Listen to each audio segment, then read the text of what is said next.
माननीय श्री राजेन्द्र महतो, समय 10 मिनट।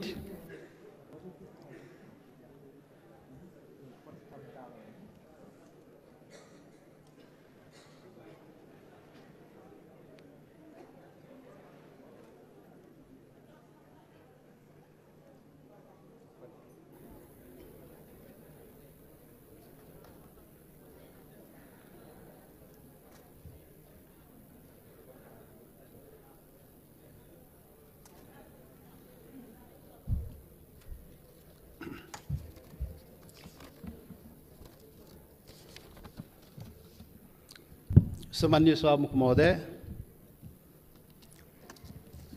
तपाईँ यो बाल्नुभयो, किन बाल्नुभयो होला? खोइ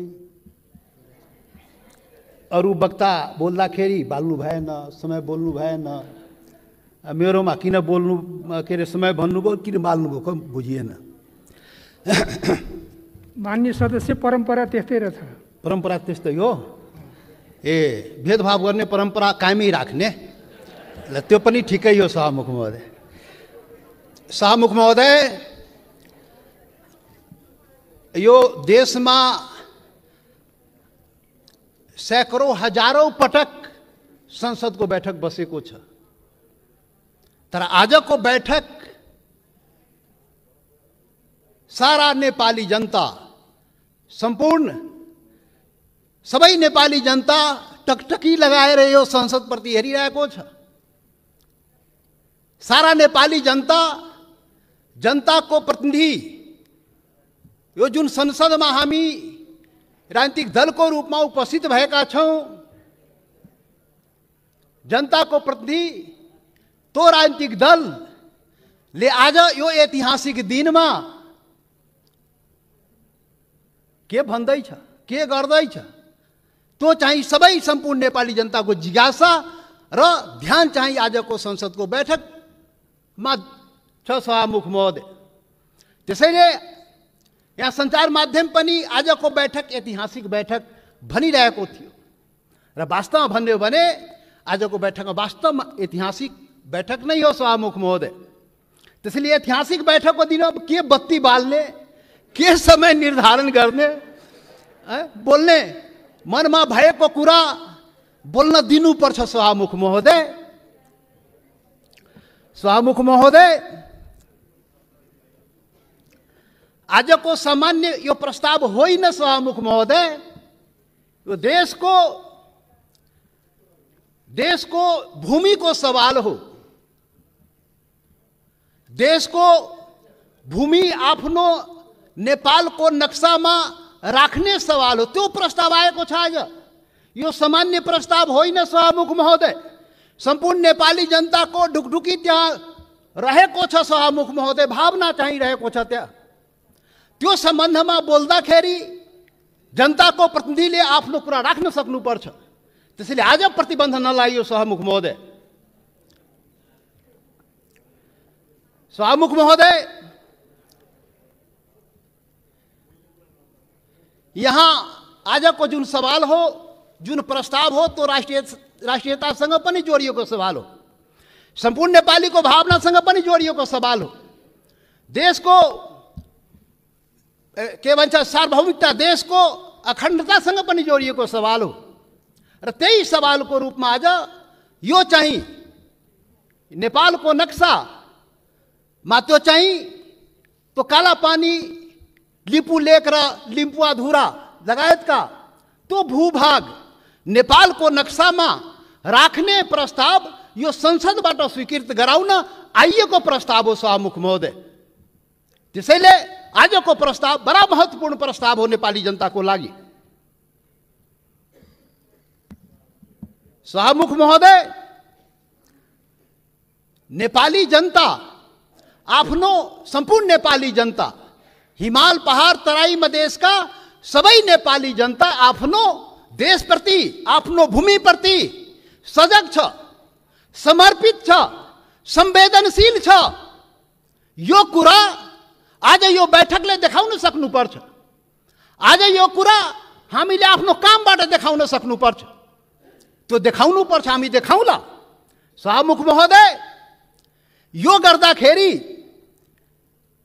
यहाँ अब के भनौं, विभिन्न आग्रह पूर्वाग्रहले पनि कुराहरू त सुनिन्छ।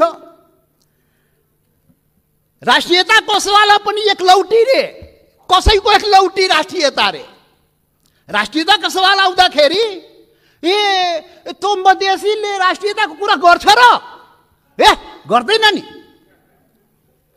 अरे राष्ट्रियता कसैको एक लौटी होइन, याद गर्नुहोस् सभामुख महोदय।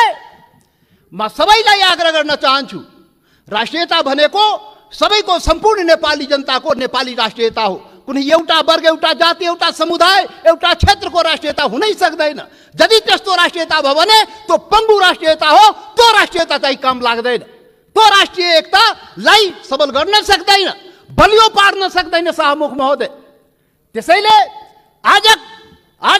आजबाट राष्ट्रिय एकताको परिभाषा, राष्ट्रियताको परिभाषा र राष्ट्रवाद र राष्ट्रघातको परिभाषा ठिकसँग व्याख्या गरिनुपर्छ र बुझिनुपर्छ सभामुख महोदय। सभामुख महोदय, म धेरै आज म केही कुरा राखौँला, समय अलि लिउँला तपाईँको, र यो पनि देश र जनताकै हितमा हुन्छ, राष्ट्रिय एकताकै लागि हुन्छ, राष्ट्रियताका लागि बलियो बनाउने काम हुन्छ, जुन आज म विचार राखिरहेको सभामुख महोदय। सभामुख महोदय, यस्तो संवेदनशील घडीमा एकता देखाउने हो। नेपाली जनताले आफ्नो एकता नदेखाए आफ्नो सवालको लागि, आफ्नो भूमिको लागि त कसले देखाइदिने हो? नेपाली जनताले नै देखाउने हो र नेपाली जनताको प्रतिनिधिमूलक संस्था, यो प्रतिनिधि सभाले देखाउने हो। सभामुख महोदय, हाम्रा धेरै आउँला यो संविधान संशोधनको कुरा आएको छ। यहाँ नक्सालाई लिएर त्यो चाहिँ संविधानमा, त्यो अनुसूचीमा संशोधन गर्ने प्रस्ताव आएको सभामुख महोदय। तो कालापानी लिपु लेक, लिम्पुवाधुरा सहितको भूमि त्यो नेपालको हो भनेर त्यो चुच्चो त्यो हुने गरी त्यो नक्सा चाहिँ संसदबाट पारित गराउन प्रस्ताव आएको सभामुख महोदय। संविधान संशोधन गर्न प्रस्ताव आएको सभामुख महोदय। सभामुख महोदय मार्फत सम्पूर्ण देशवासीलाई थाहा छ यो संविधानको बारेमा। यो संविधानको बारेमा हाम्रा आफ्ना रिजर्वेसनहरू रहेको छ। यो संविधान पूर्णता पाएन। यो संविधान सबैको हुन सकेन। यो संविधान हिमाल पहाड तराई मधेसका सबै जनताको हुन सकेन। आदिवासी जनजाति शेर्पा तामाङ राई लिम्बू गुरुङ भोटे मगर नेवारको हुन सकेन। मधेसीको हुन सकेन, थारूको हुन सकेन, दलितको हुन सकेन, शोषण उत्पीडन परेको जनताको हुन सकेन। उसले आफ्नो भावना राखिरहेको छ, रिजर्भेसन राखिरहेको छ। यो हाम्रो पनि संविधान हुनु पर्यो, हाम्रो लागि पनि बनाइदिनु पर्यो, त्यो प्रावधान हाम्रो लागि पनि राखिदिनु पर्यो। त्यो संविधान संशोधनको जब जब कुरा आउँछ हामीले राख्ने गरेका सभामुख महोदय।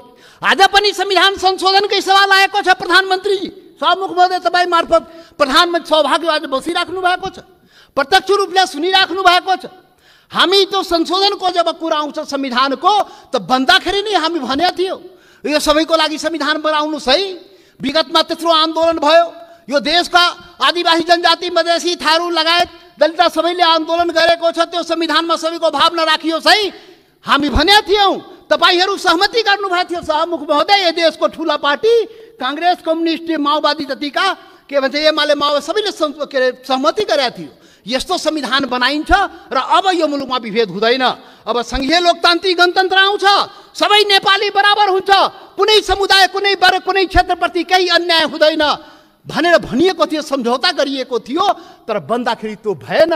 त्यो पीडा त भन्न पाइन्छ नि अहिले संविधान संशोधन गर्ने बेलामा। हामीले त भने हो सभामुख महोदय, जब प्रधानमन्त्रीले नक्सा बनाउनु भयो हामीले भने थियौँ राम्रो गर्नुभयो। नेपालको भूमि फिर्ता ल्याउने कुरा जुन गर्नुभयो, नक्सा बनाउनु भयो, राम्रो गर्नुभयो। सर्वदलीय बैठकमा हामी सबैले एकमतले सरकारलाई, प्रधानमन्त्रीलाई हामी भन्यौँ तपाईँ अगाडि बढ्नुहोस्, यो चाहिँ भूमि चाहिँ नक्सा बनाएर मात्रै हुँदैन, फिर्ता ल्याउने पनि कुरा गर्नुहोस् है प्रधानमन्त्रीजी। नक्सा बन्यो। आज संसदबाट के भन्छ संविधान संशोधन समेत गराएर अनुसूचीमा राख्ने कुरा भएको। जब संविधान संशोधनको सवाल आउँछ त्यति बेला हामीलाई त्यो पीडा हुन्छ, किनभने यो संविधानको लागि, यो संविधानको अपनत्वको लागि सैकड़ों जनता चाहिँ जान गुमाएको छ। बलिदान दिएको छ शाहमुख महोदय। त्यो पनि राष्ट्रियता हो, त्यो पनि नेपालको जनताको राष्ट्रियता हो, त्यो पनि आफ्नो हक अधिकारको लागि जान गुमाएको छ, सङ्घर्ष गरेको छ, आन्दोलन गरेको छ शाहमुख महोदय। त्यसैले शाहमुख महोदय जब संशोधन कुरा आउँदाखेरि त्यो कुरा पनि हामी राख्ने गरा। त्यसैले हामीले भनेका थियौँ शाहमुख महोदय प्याकेजमा ल्याइदिनुहोस्, यो त्यो कुरा पनि ल्याइदिनुहोस् न, जो हामीले उठाएका सवालहरू पनि त्यो पनि ल्याइदिनुहोस् न, सँगसँगै ल्याइदिनुहोस् न, अनि राम्रो हुन्छ। अनि राष्ट्रिय भूमि मात्र होइन, जनता पनि राष्ट्रियता हो नि त। भूमि मात्रै होइन, जनता समेत, भूमि र जनता मिलाएपछि राष्ट्रियता हुन्छ। जनताको सवाल पनि ल्याइदिनुहोस् न भने आग्रह गरे हो, बिन्ती गरे हो शाहमुख महोदय। तर खोइ आएन, मजबुरन हामी चाहिँ छुट्टै के अरे प्राइभेट बिलको रूपमा यहाँ ल्याउनु पर्यो शाहमुख महोदय। अब पछि विचार होला सायद। अब यो 7औं संविधान शाहमुख महोदय, 6वटा संविधान त नाश भयो मुलुकमा। 70 वर्षमा 7वटा संविधान, 6वटा संविधान यही कुकर्मले गर्दाखेरि, यही गतिविधिले गर्दाखेरि समाप्त भयो। जनताको माग अनुसार समय सापेक्ष संशोधन भएन भने संविधान जाँदो रहेछ। त्यसैले यो 7औं संविधान, संघीय लोकतान्त्रिक गणतन्त्रको संविधान बडा मेहनतले, त्याग बलिदानले नेपाली जनताले ल्याएको छ। त्यसले यो संविधानको रक्षा हुनुपर्छ। रक्षाको लागि त्यसमा समय सापेक्ष जनताको माग अनुसार सुधार परिवर्तन गर्नुहोस्। बाइबल कुरान गीता नबनाउनुहोस्। अब प्रधानमन्त्रीले उचित आवश्यकता भन्नुहुन्छ, खोइ कहिले उचित आवश्यकता आउने थाहै छैन। अब खोइ कसरी हुन्छ हो, त्यो भएन शाहमुख महोदय। त्यसैले आजको दिनमा त्यो याद गर्न, रिमाइन्ड गर्न खोजेको, सम्झाउन खोजेको यो संविधान संशोधनको सवाल आउँदाखेरि त्यो जनताको, त्यो हिमाल पहाड तराई मधेसका जनताको भावनालाई पनि सम्झिदिनुहोस्। सम्पूर्ण म भनेको थिएँ पहिलो दिनमा, पार्टी ठुलो भयो, दिललाई ठुलो बनाउनुहोस् प्रधानमन्त्रीजी भनेको थिएँ, प्रचण्डजी भनेको थिएँ। तपाईँ दुईजना शीर्ष नेतालाई दिल ठुलो बनाउनुहोस्, त्यो दिलमा सम्पूर्ण नेपालीलाई समेट्नुहोस्, हिमाल पहाड तराई मधेसका सबैलाई समेट्नुहोस् र सबको नेता बन्नुहोस्, सबको संविधान बनाइदिनुहोस्, त्यो भनेको थिएँ। तर आजसम्म त्यो काम भएन। अब होला कि आज जुन यो संवेदनशील समयमा पनि हामीले कुरा उठाइरहेकोमा अब हुन्छ। त्यसैले शाहमुख महोदय, सबै असन्तुष्टिका बावजुद हाम्रो पुरै असन्तुष्टि छ संविधानप्रति, हाम्रो अधिकारप्रति, पहिचानप्रति, यो देशको जनताको अधिकार र पहिचानप्रति, हिमाल पहाड तराई मधेसको जनताको अधिकार र पहिचानप्रति, उसको समानता र विभेद के विरुद्धमा यो विभिन्न कुराहरू हाम्रा रिजर्भेसन छ, हाम्रा असन्तुष्टिहरू छ। तर पनि आज जब देशको सवाल उठेको छ, राष्ट्रियताको सवाल उठेको छ, हाम्रो भूमिको सवाल उठेको छ, यो अवस्थामा सबै असन्तुष्टिहरूलाई थाती राखी जनता समाजवादी पार्टीले यो प्रस्ताव, जुन यो नक्सा सम्बन्धी प्रस्ताव जुन आएको, त्यो प्रस्तावलाई जनता समाजवादी पार्टीले सहर्ष समर्थन गर्दछ। त्यसलाई हामी सर्वसम्मत रूपले समर्थन गरेका छौँ शाहमुख महोदय। याद रहोस्, हाम्रा असन्तुष्टि हिमाल पहाड तराई मधेसका जनता, तो शेर्पा तामाङ राई लिम्बू गुरुङ भोटे मगर नेवार थारू मधेसी दलित, त्यो जनताको भावनालाई बुझिदिनुहोस्। यसरी देश चल्दैन त्यति मात्रै भन्ने हो शाहमुख महोदय। यसरी देश नचलाउनुहोस्, यो सबैको देश हो। राष्ट्रियता भनेको सम्पूर्ण नेपालीको जनताको मनमा आफ्नो देशप्रति भावना छ र त्यही भावनाको यहाँ प्रतिबिम्बित यहाँ भएको छ। जति असन्तुष्टि भए पनि जब देशको सवाल आउँछ हामी एकजुट भएर उभिन्छौँ। आज हाम्रो बारेमा त अनुहार हेर्ने बित्तिकै मधेसी, यो त राष्ट्रघाती नै होला, यो त मधेसी, यो त विदेशी नै होला, यो त भारतीय नै हो भनेर कुण्ठाबाट भरिएका नस्लीय चिन्तन बोकेकाहरू आजदेखि त्यो हटाइदिऊ। नेपाली सीमाको रक्षा प्रत्येक मधेसी सेना भएर सीमाको रक्षा गरेको छ शाहमुख महोदय। नेपालको सेना त्यहाँ बस्नु पर्दैन, मधेसी जनता त्यो सीमाको रक्षा गरेको छ, इमान्दारीसँग गरेको छ। तपाईँ विभेद गरे पनि, तपाईँ अन्याय गरे पनि, सरकारले विभिन्न प्रकारले उसलाई पीडा पुर्याए पनि आफ्नो सीमाको रक्षाको लागि लडेको छ, मरेको छ। त्यसैले शाहमुख महोदय, अब यो जनता समाजवादी पार्टी, अब भर्खर हामी एकता प्रक्रियामा पुरा पनि भएको छ, निर्वाचन आयोगमा गएको छ, एक भइसकेको छ। यो वैकल्पिक शक्ति निर्माणको लागि, राष्ट्रिय शक्ति निर्माणको लागि हामी प्रक्रियामा अगाडि बढिसक्यौँ शाहमुख महोदय। अब अन्तमा शाहमुख महोदय, अब तपाईँ लाइन त नकाट्नु होला, अब अन्तमा आइसके शाहमुख महोदय। एउटा कुरा देशवासी जान्न चाहन्छ ल, यो फेरि राष्ट्रघाती यो देशमा हुने हो कि? यो राष्ट्रघाती को हो यो देशमा? पहिचान गर्नु पर्यो। यो राष्ट्रघाती हो को यो देशमा? देश बेचुवाहरू को हो? अरे देश बेचुवाको खोजी हुनुपर्ने नेपाली जनताले त्यो पनि खोजिरहेको छ। अरे त्यो त हाम्रो छँदै थियो नि, त्यो जमिन, त्यो काला पानी, लिपु लेक, लिपुवा धोरा सहितको नक्सा त नेपालको नक्सामा त थियो 58 वर्ष पहिले। अरे कुन देश बेचुवाले देश बेच्यो? श्वेत पत्र खोइ जारी गरेको? श्वेत पत्र जारी गर्नु पर्दैन? टुडी खेलमा राष्ट्रघातलाई झुन्ड्याउनु पर्दैन? ढाकछोप गर्ने? अरे सभामुख महोदय, महाकाली सन्धि हुँदाखेरि, अरे 25 वर्ष पहिले महाकाली सन्धि भएको थियो र यही संसदबाट पारित गराइएको थियो। त्यो महाकाली सन्धि कसरी भयो? अरे त्यसमै थियो नि महाकाली सन्धिमा लिपुले काला पानी लिम्पुवा धुराको महाकालीको स्रोत, त्यो नदीको स्रोत मुहान कता, त्यो क्लियर भएको भए त हाम्रो जमिन मिचिङ थियो र किन भएन? यही संसदबाट पारित गराइएको थियो। कसले पारित गरायो? कसले सम्झौता गर्यो? कसले पारित गरायो? म त सुनेको छु, त्यति बेला म सांसद थिइनँ। पार्टी पनि फोरेर पारित गराइयो भो। अरे कस्तो राष्ट्रवादी काम गरे हो? महाकालीलाई संसदबाट पारित गराउँदाखेरि त्यो मुहानको चाहिँ, महाकालीको मुहानको चाहिँ पत्तो नलाउने र त्यसलाई चाहिँ संसदबाट पारित गर्ने। त्यसैले राष्ट्रघातीको पहिचान हुनुपर्छ सभामुख महोदय। सकिनै लाग्यो सभामुख महोदय। यो राष्ट्रवादी कुरा हो, यो खोखला राष्ट्रवादी कुरा होइन। यो राष्ट्रघातीलाई पर्दाफास गर्नुपर्छ नेपाली जनताको बीचमा। को राष्ट्रवादी हो यो देशमा? राष्ट्रघाती, मधेसीलाई राष्ट्रघाती भन्ने, मधेसीलाई राष्ट्रवादी नभन्ने। मधेसी जनता, यो देशको मधेसी जनतालाई त्यसरी औँला ठुर्याउने काम कसैले नगरोस् राष्ट्रवादको मामलामा। सभामुख महोदय, कतिचोटि अग्नि परीक्षा दिने हो? कतिचोटि प्रमाण दिने हो हामी? यस्तो अग्नि परीक्षा नलिनुस् सभामुख महोदय।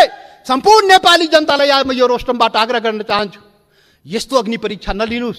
त्यो मधेसी जनता त्यो प्रति अन्याय नगर्नुस्, यो देशको आदिवासी जनजाति प्रति अन्याय नगर्नुस्, त्यो थारूमाथि अन्याय नगर्नुस्, त्यो दलितमाथि अन्याय नगर्नुस्। कुटी मारिदियो त दलितलाई। मान्य सदस्य, तपाईँ बोल्दै गर्दा थाहा भएन, मैले 7 मिनेट समय थपिसकेँ। म सकिहालेँ, 1-2 मिनटमा सकिहाल्छु। त्यसैले सभामुख महोदय, यति संवेदनशील समयमा पनि सभामुखले मलाई 2 चोटि टोकिसक्नुभयो। कसरी हुन्छ खोइ बुझ्न सकिएन। लकीर का फकीर। अब प्रधानमन्त्री बन्नुपर्छ समय किटान नहुनलाई।